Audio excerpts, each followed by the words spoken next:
Alors, seconde animation, on reste dans le plutôt simple à faire, mais assez efficace. Hein, c'est assez, ça n'a pas besoin d'être compliqué pour faire une bonne animation. Donc, on va ici. Alors, ça, c'est notre projet. Donc, on a fait notre projet. Maintenant, la seconde. On vient ici, tac, animation 2. Alors, comme l'animation 1, du coup, ça va être quand on va avoir la classe active qui va être sur notre bouton, donc quand on aura cliqué dessus. Donc, .btn2.active. Et encore une fois, on va cibler .ligne de .nthchild, nthchild1, donc la première ligne. OK. C'est bien parce que ça permet de cibler spécifiquement la première ligne, mais seulement quand le bouton 2 a la classe active. Et du coup, seulement les lignes du bouton 2. D'accord? Donc, quand on clique sur une icône comme ça, qu'il n'y ait pas toutes les icônes d'un coup qui s'activent. C'est vraiment très spécifique et ça, c'est assez bon en CSS. Il faut tout le temps essayer d'être le plus spécifique possible pour éviter les erreurs. Donc, ici, dès qu'on va avoir active top 18 pixels, donc la barre du haut va descendre. Ensuite, on peut copier, coller ça 2 fois, nickel, tac, on change les lignes ici.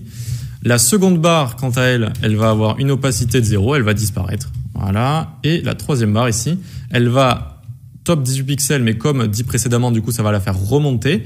Et puis, un transform rotate de 90 degrés pour que ça vienne croiser parfaitement, perpendiculairement, notre ligne du haut. Donc, la ligne du haut descend, la ligne du milieu disparaît, et la ligne du bas va, tac, faire une croix, donc venir croiser la ligne du haut directement perpendiculairement, donc ça nous donne cette croix comme ça. Encore une fois, assez facile à faire, mais assez sympa, ça donne un rendu plutôt bon. Vous pouvez également, du coup, on est où? On est ici dans transition. Si vous voulez des transitions plus rapides, hop, vous pouvez mettre 0,2 ici par exemple, tac. Vous voyez que la transition est plus rapide.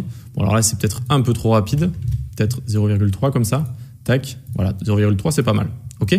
Mais du coup, je laisse à 0,5 histoire que quand on crée nos animations, eh bien, on ait le temps de voir ce qui se passe quand on les code, tout simplement. Mais sinon, n'hésitez pas à changer transition à chaque fois la durée qu'il y a ici. Allez, on va pouvoir passer à la troisième animation qui va être du coup ici, hop, tout simplement, elles vont venir se coller les unes aux autres. Voilà. Donc, vous inquiétez pas, on va avoir des choses plus compliquées assez rapidement. Mais pour l'instant, encore une fois, ça n'a pas besoin d'être compliqué pour faire des rendus plutôt sympas. Allez, à tout de suite pour la prochaine.